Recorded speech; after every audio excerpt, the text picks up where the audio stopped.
could you just tell us how you actually did get started? I think you'd left Cornwall and gone to Scotland. That was in 1946, which is a long time ago now. And I mean, it was a completely different, everything, lifestyle, situation to what it had been before, because all of a sudden I was domiciled in a completely different part of the world at a rather, well, it was definitely a watershed time at the end of the war, but it wasn't particularly creative, I don't think. And it was a question of just changing one's whole attitude and starting off on a new venture, really. So, was writing about Cornwall then a sort of remedy for homesickness, or...? Oh yes, it was, and also I hadn't been in Cornwall for a long, long time. I'd been away in the war and in various naval stations, and then I went out to the Far East in about 44, I think it was, 43. And that was me until the end of the war, really. So I was always on the move and doing things. But I was very glad to get back to Cornwall again. And then I met Graham and we decided to get married, and that was it. We stayed married for another 70 years. And I liked the way of life, which suited me very well. And I had 4 children, which was all most of my time. Amazing you managed to have time to write books as well. Yeah, I did. I don't know quite how I did it, but if you really want to do something, you can always make time for it, I think. Do you remember who you were reading at the time? Was there an author out there who you had respect for? Or... Oh yes, at the time. I mean, I do.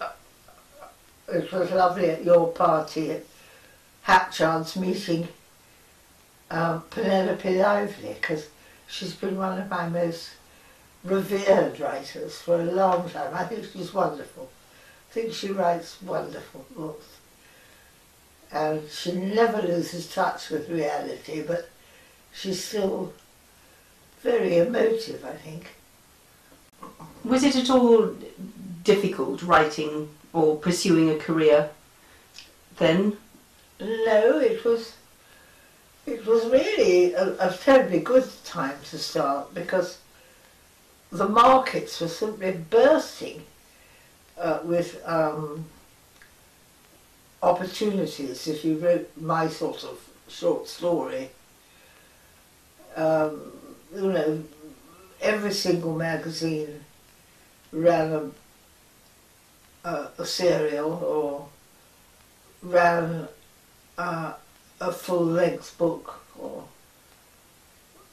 so there was endless opportunities for markets, and you just had to go out and grab them, really. Did it change a lot over the next 20, well, yeah, 30 because years? the fiction market just disappeared. Right. With, I suppose, television and various other things, and also the stories were rather feeble. You know, there was the standard wasn't very brilliantly high, which has again made it easier for people like me. And then along came the Shell Seekers. Yeah, and that was... and I did quite a lot of novels for Tom Dunn before the Shell Seekers, and then, you know, it's sort of classic remark. The children said, "Why aren't you making Our Mother a bestseller?" And Tom said, "Well, so far I can't think of anything I'd like more, but I haven't got the material for it. It was quite frank about it. Your mother doesn't write bestseller material. So I thought, oh, that's awful. So I wrote The Shell Seekers, and away we went. It was wonderful. Do you remember the day that he phoned and said it was a New York Times bestseller? Yeah, but it wasn't him. It was, was it? I'm not sure it wasn't my daughter. Ran up and said, "You're well done, you're on the New York Times bestseller list." And that was really terrific. It really was. Very exciting. Is The Shell Seekers therefore a favourite book of yours? Yes, it is. Also because of the content. Yes. And because I was writing about what I really knew about, which was, I suppose you could say, painting and artists and that sort of life. Mm. And also because I loved writing about St Ives. And I was, in a way, very happy writing that book. It was a good story, and it was fun to write. Have you been to each of the places that you have set your books in? Yes, Spain, and lots in there was Scotland. one book called Sleeping Tiger, which was all about Spain, and it did very well. It was quite successful. I've just read that one, funnily enough. Have you? Yes, absolutely loved it. Quite a funny book. Yes, Yeah. yes. You've got good banter going in that one. Yeah. Do you have any idea what the magic is, why your books are still so popular today? Well, it took me a long time before they were. You know, I've done the whole thing of waiting for the magic word, which would say, you know, you've done it, you've actually. And that was when Pippa spoke to me at last on the telephone from New York and said, "Well done." And that was sort of the beginning of thinking, maybe after all I am a writer, I'm not just a, you know, scribbler for women's magazines. And is there a character from all of them that you are especially pleased with or fond of, who you remember with fondness, I suppose? Any of the characters from any of the books? Any of the situations or the people that you wrote Yeah. about, that you put into the books? Yes. Who is your favourite? I think some of the older people. I rather like writing about older people. And I always did before I was old myself. But that was where, as a child, one got a lot of vibes, was from older people who suddenly sat down on the chair and started talking and were really quite happy to be with you. I think I like that. I like having attention paid and people talking and telling me things. What do you think today's readers are going to take from your books? It's kind of a tricky question, that one. No, well, maybe the pace of the time gone by. I don't look over my shoulder and say everything was wonderful, because in fact it wasn't. It was quite boring and very stultified, I think is the word. People were very conventional and never went beyond the boundaries, you know, which was dull, very boring. And I suppose listeners to the new audio books are going to be that much more involved in the atmosphere, listening to it. Good, yeah. I think that's good.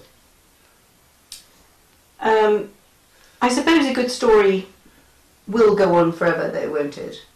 And I suppose that's what continues to appeal to I suppose so. to readers. I suppose in a way, I'm not very religious, but I suppose in a way it's one of the things that keeps people reading the Bible. It's full of terrific stories. And so far, people don't seem to have got, well, I don't know. But I think that, you know, they're good tales of adventure. They are, and you also wrote quite a lot about young women making pivotal direct decisions about their lives. Yes.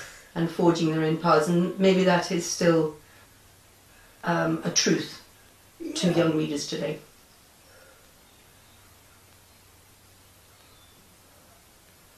And intergenerational conflict. And we were brought up, you know, with British India and that sort of thing. And what you did and what you didn't do. Which was, I think, rather dull in a way. But people were more exciting. They did exciting things and they were quite entertaining. How do you mean in terms of what they got up to? Yes, and I mean all sorts of, one of the people I knew really quite well. I knew all his nephews and nieces. And he was an older but a nice man, and he ran all the elephants in Burma and did the long trek up to Assam with children and wives all sitting on the backs of elephants. And I remember him, he was a sweet man.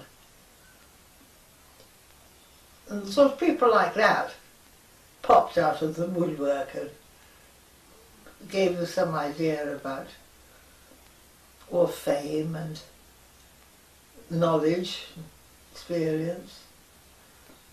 What advice, Ros, would your 93-year-old self give to your 18-year-old self just about to get Just married? stick in there, really.